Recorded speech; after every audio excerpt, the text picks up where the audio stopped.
നമസ്കാരം. 91 ന്യൂസിലേക്ക് സ്വാഗതം. വടക്കേ ഇന്ത്യയിൽ റെയിൽവേ സ്റ്റേഷനിലും കമ്പാർട്ട്മെന്റുകളിലുമൊക്കെ അന്നത്തിനായി പാട്ടുപാടി അലഞ്ഞിരുന്ന ഒരു തെരുവ് ഗായികയുണ്ടായിരുന്നു, റാണ മൊണ്ടേലി. പിന്നീട് അവർ സിനിമയിൽ പാടി സോഷ്യൽ മീഡിയയിൽ വലിയ താരവും സെലിബ്രിറ്റിയുമൊക്കെയായി. പക്ഷേ ഇന്ന് ആ പേര് കേൾക്കാൻ പോലുമില്ല. ഇത് പറയാൻ കാരണം കോടിക്കണക്കിന് ഭക്തർ പങ്കെടുത്ത പ്രയാഗ് കുംഭമേളയിലെ താരമായത് മധ്യപ്രദേശ് ഇൻഡോർ സ്വദേശിനിയായ മോണി ഫോൺസ്ലെ എന്ന 16-കാരി പെൺകുട്ടിയാണ്. അഷ്ടിക്കുള്ള വക തേടി മാലവിൽപ്പനയുമായി പൊരിവെയിലിൽ അലഞ്ഞു നടന്നിരുന്ന ഈ വെള്ളാരം കണ്ണുള്ള പെൺകുട്ടിയെ റീച്ചിനു വേണ്ടി എന്തിനും മടിക്കാത്ത നവമാധ്യമ ക്യാമറ കണ്ണുകൾ നിമിഷങ്ങൾ കൊണ്ട് വൈറലാക്കി മാറ്റി. ചാരനിറമുള്ള കണ്ണുകളും മുല്ലമൊട്ട് ചിരിയും ഇടതൂർന്ന മുടിയുമെല്ലാം ഒത്തുചേർന്ന് സ്വാഭാവിക സൗന്ദര്യത്തെ സമൂഹം ബ്രൗൺ ബ്യൂട്ടി എന്ന് വിളിച്ചു. വിശ്വപ്രസിദ്ധ ബഹുമുഖ പ്രതിഭയായ ഡാവിഞ്ചിയുടെ പ്രസിദ്ധ ഛായാചിത്ര സുന്ദരി മൊണാലിസയുടെ കണ്ണുകളോട് സാദൃശ്യമുള്ളതാണ് മോണി ഫോൺസ്ലെയുടെ കണ്ണുകളെന്ന് പറഞ്ഞ് അഭിനവ മൊണാലിസയുടെ ഫോട്ടോകളും വീഡിയോകളും സോഷ്യൽ മീഡിയയും മാധ്യമങ്ങളും സംയുക്തമായി ആഘോഷിച്ച് തിമിർത്തു. സോഷ്യൽ മീഡിയയാണ് ഇന്നിൻ്റെ ജീവനാഡി. എന്താണോ വൈറലാകുന്നത് അതോടൊപ്പം ഒഴുകുന്ന പ്രവണതയാണ് നടപ്പുകാലത്തെ ട്രെൻഡ്.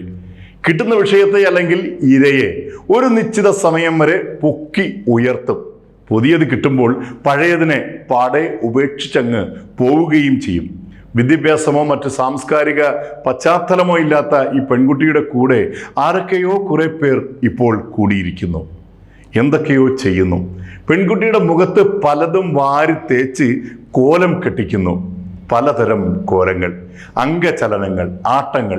അതിദാരിദ്ര്യത്തിൽ കഴിഞ്ഞ പെൺകുട്ടിക്ക് ഒന്നും മനസ്സിലാക്കാൻ കഴിയാതെ എല്ലാം വിസ്മയം. നമ്മുടെ വിവാദ വ്യവസായി ബോബി ചെമ്മണ്ണൂർ ഈ പെൺകുട്ടിയെ സ്ഥാപനത്തിൻ്റെ പരസ്യത്തിനായി കേരളത്തിൽ എത്തിച്ചിരുന്നു.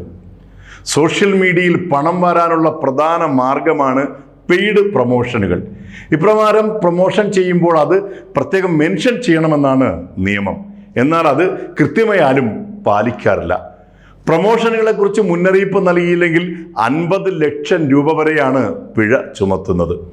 ജീവകാരുണ്യ പ്രവർത്തനങ്ങളുടെ ലേബലിൽ നന്മ മരങ്ങളായി ചമയുന്നവർ, വിശ്വാസികളെ കബളിപ്പിച്ച് സ്വന്തം പോക്കറ്റ് വീർപ്പിക്കുന്ന മുസ്ലിയാക്കന്മാരും മത സംഘടനകളും, അത്ഭുത സിദ്ധികൾ അവകാശപ്പെട്ട് പിതാവിനെ സമാധിയിരുത്തുന്നവർ, മാറാരോഗങ്ങൾ ഇല്ലാതാക്കുന്നതിനായി വിശ്വാസികളെ കബളിപ്പിക്കുന്ന ഉപദേശികൾ, ഒരു പാവം സ്ത്രീയെ ഉയരത്തിൽ ഇങ്ങനെ കൊണ്ടു നടന്ന് റീച്ചുണ്ടാക്കിയ ശേഷം പലരും പിന്നീട് അവരെ ബ്രൂട്ടീഷ്യൻ എന്ന പദത്തോടെ കോമാളിയാക്കി ചിത്രീകരിച്ച സംഭവം ഉണ്ടായതും നമ്മുടെ കേരളത്തിൽ തന്നെ.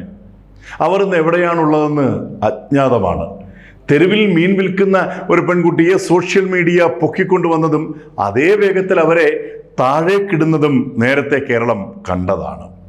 ഇതിനിടയിൽ ബോളിവുഡ് സിനിമാ സംവിധായകൻ സനോജ് മിശ്രയുടെ പുതിയ ചിത്രത്തിൽ മൊണാലിസ നായികയാവുകയാണ്. 20 കോടി ബജറ്റുള്ള ഡയറി ഓഫ് മണിപ്പൂർ എന്ന ഈ ചിത്രത്തിൽ 25 ലക്ഷം രൂപയാണ് ഈ പെൺകുട്ടിയുടെ പ്രതിഫലം. പല ആളുകളും ഇപ്പോഴത്തെ അഭിനവ മൊണാലിസയെ പോലെയുള്ളവരെ അവരവരുടെ കാര്യലാഭത്തിനായി പരമാവധി ഉപയോഗപ്പെടുത്തും. എല്ലാം കഴിഞ്ഞ് കറിവേപ്പില പോലെ അകറ്റി നിർത്തുകയും ചെയ്യും. അതിൽ പിന്നീടാണ് അവരുടെയൊക്കെ ജീവിതം പണ്ടത്തെക്കാൾ ദുഷ്കരമായി തീരുന്നത്. ഇപ്പോൾ തന്നെ ആ പെൺകുട്ടി വശം കെട്ട മട്ടാണ്.